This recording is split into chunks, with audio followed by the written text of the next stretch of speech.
اولین کشوری که کمک‌های نظامیشو سرازیر کرد به عراق، برخلاف همه که فکر می‌کنن آمریکا یا شوروی باید باشه، فرانسه است. به محض شروع جنگ شروع کرد. از شهریور 1359 5.6 میلیارد دلار فروش تسلیحات داره بهش. 4.7 میلیارد دلار قراردادهای بازرگانی می‌بنده. قراردادهای بازرگانی پوششی است برای فروش اسلحه. از این مقدار 10 میلیارد و 300 میلیون دلار فقط این قراردادی که با اینو بسته بود، 7 میلیارد دلارش گفت نمیخواد پول بدی، بهت وام میدم. بعدن داشتی بده با سود پایین. همینو فرانسه.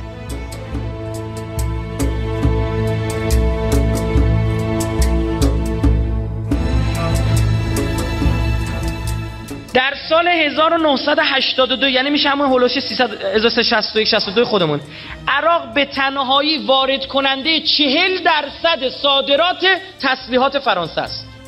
یعنی فرانسه که یکی از بزرگترین صادرکننده‌های تسلیحات در کل دنیا، 40%ش یک کشور داره وارد میکنه.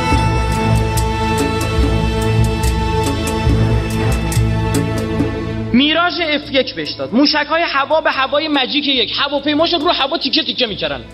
اگر دست فرمون خلبان ایرانی نبود اونا تیکه پارمون کرده بودن. موشک‌های خاص به اینها داده شده بود. موشک‌های اگزوست AM-39، هواپیمای پیشرفته سوپر استاندارد، اینا باعث شد که بتونن برتری هوایی رو آروم آروم در اواخر جنگ بخوام به دست بگیرن. از اینور ما هواپیمایی که 2 بار پریده دیگه نمیتونیم بپرونیمش. اون طرف ماجرا تازه جدید، مدل‌های جدید. آره چی می‌خوای؟ با برد بالا این. اگه تهران می‌خوای بزنی این، اگه اهواز می‌خوای بزنی این، اگه کوهستانی می‌خوای بری این، اگه کویری می‌خوای بری این. میومد تهران میزد برمیگرد. راحت.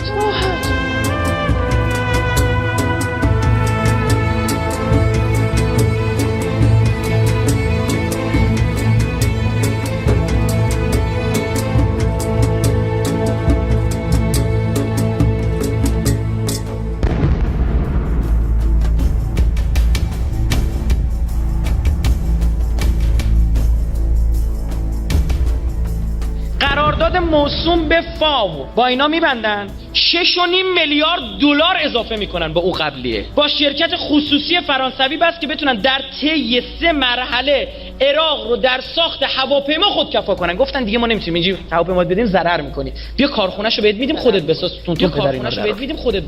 تون پدر اینا رو درآور.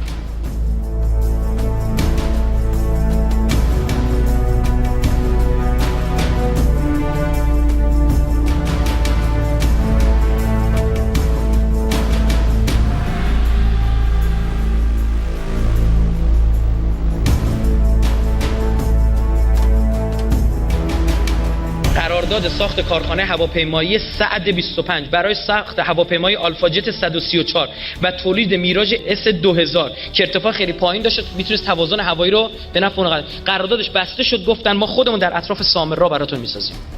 شروع کردن ساخت، نه که میسازیم. همکاری فرانسه برای ساخت راکتور اتمی.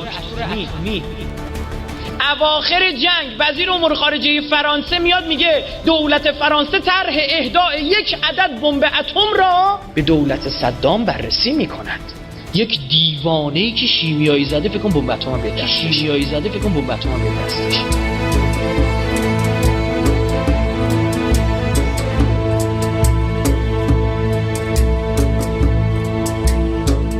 براش راکتور اتمی که سال 1981 اگه اشتباه نکنم توسط اسرائیل بمباران شده بود و گفت نیروگاه اتمی اوزیراک رو براتون میسازم. لیکود شسول وزیر خارجه وقت در 1983 با طارق عزیز قول بازسازی نیروگاه اتمی اوزیراک رو امضا میکنه رسما. میگه براتون نیروگاه اتمی میسازیم برای تو ایرانو بزن، هر چی بخوای ما بهت میدیم. فرودگاه ناتو در فرانسه، فرودگاه ناتو پیمان آتلانتیک شمالی در فرانسه مأمور میشه فقط به انتقال تجهیزات به عراق. میگن از این فرودگاه ما برای شما میفرستیم، پوششه، میگن مال ناتوه، اسم فرانسه هم نیستش. انتقال هواپیمای غول‌پیکر باری شروع کردن، به جای تجهیزات باری شروع میکردن موشک میآوردن. هواپیما پر موشک میکردن میفرستادن. تون فقط اینا میزدن.